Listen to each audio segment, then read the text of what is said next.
श्रीलंका में गंगा सुदर्शन महाराज को रावण की बहन शूर्पणखा के वंशज रूप में पूजा जाता है। उनकी शक्तियों को खुद देखा तब जाकर विश्वास हुआ। अशोक वाटिका दिखाई, रावण श्रीराम युद्ध भूमि दिखाई।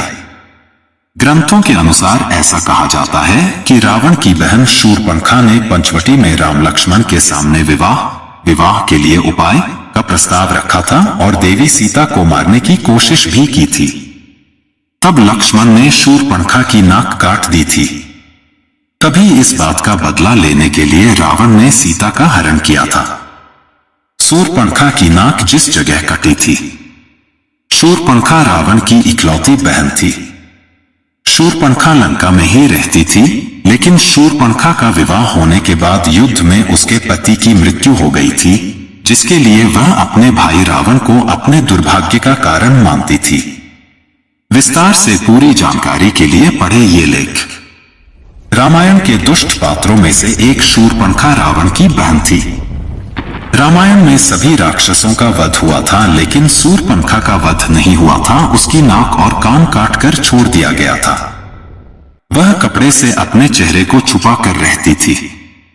रावण के मर जाने के बाद वह अपने पति के साथ शुक्राचार्य के पास गई और जंगल में उनके आश्रम में रहने लगी। राक्षसों का वंश खत्म न हो इसलिए शुक्राचार्य ने शिव जी की आराधना की। शिव जी ने अपना स्वरूप शिवलिंग शुक्राचार्य को देकर कहा कि जिस दिन कोई वैष्णव इस पर गंगा जल चढ़ा देगा, उस दिन राक्षसों का नाश हो जाएगा। उस आत्मलिंग को शुक्राचार्य ने वैष्णव मतलब हिंदुओं से दूर रेगिस्तान में स्थापित किया, जो आज अरब में मक्का मदीना में है। शूर्पणखा जो उस समय चेहरा ढक कर रहती थी, वो परंपरा को उसके बच्चों ने पूरा निभाया। आज भी मुस्लिम औरतें चेहरा ढकी रहती हैं। शूर्पणखा के वंशज आज मुसलमान कहलाते हैं। क्योंकि शुक्राचार्य ने इनको जीवन दान दिया, इसलिए ये शुक्रवार को विशेष महत्व देते हैं। पूरी जानकारी तथ्यों पर आधारित सच है। जानिए इस्लाम कैसे पैदा हुआ। असल में इस्लाम कोई धर्म नहीं है, एक मजहब है। दिनचर्या है। मजहब का मतलब अपने कबीलों के गिरोह को बढ़ाना। यह बात सब जानते हैं कि मोहम्मदी मूल रूप से अरब वासी है। अरब देशों में सिर्फ रेगिस्तान पाया जाता है। वहां जंगल नहीं है, पेड़ नहीं है। इसीलिए वहां मरने के बाद जलाने के लिए लकड़ी न होने के कारण जमीन में दफन कर दिया जाता था। रेगिस्तान में हरियाली नहीं होती। ऐसे में रेगिस्तान में हरा चटक रंग देखकर इंसान चला आता, जो कि सूचक का काम करता था। अरब देशों में लोग रेगिस्तान में तेज धूप में सफर करते थे, इसीलिए वहां के लोग सिर को ढकने के लिए टोपी पहनते थे, जिससे कि लोग बीमार न पड़े। अब रेगिस्तान में खेत तो नहीं थे, न फल, तो खाने के लिए वहां अनाज नहीं होता था। इसीलिए वहां के लोग जानवरों को काट कर खाते थे और अपनी भूख मिटाने के लिए इसे कुर्बानी का नाम दिया गया।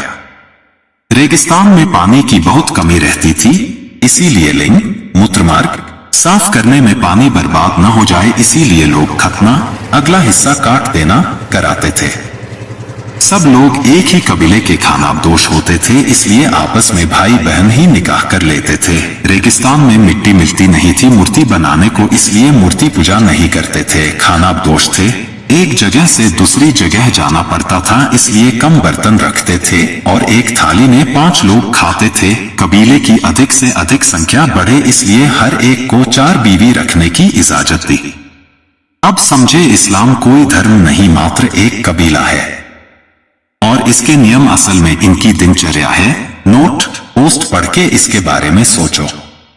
इस्लाम की सच्चाई अगर हर हिंदू माँ बाप अपने बच्चों को बताए कि अजमेर दरगाह वाले ख्वाजा मोइनुद्दीन चिश्ती ने किस तरह इस्लाम कबूल ना करने पर पृथ्वीराज चौहान की पत्नी संयोगिता को मुस्लिम सैनिकों के बीच बलात्कार करने के लिए निर्वस्त्र करके फेंक दिया था, और फिर किस तरह पृथ्वीराज चौहान की वीर पुत्रियों ने आत्मघाती बनकर मोइनुद्दीन चिश्ती को 72 हूरों के पास भेजा था, तो शायद ही कोई हिंदू उस मुल्ले की कब्र पर माथा पटकने जाए।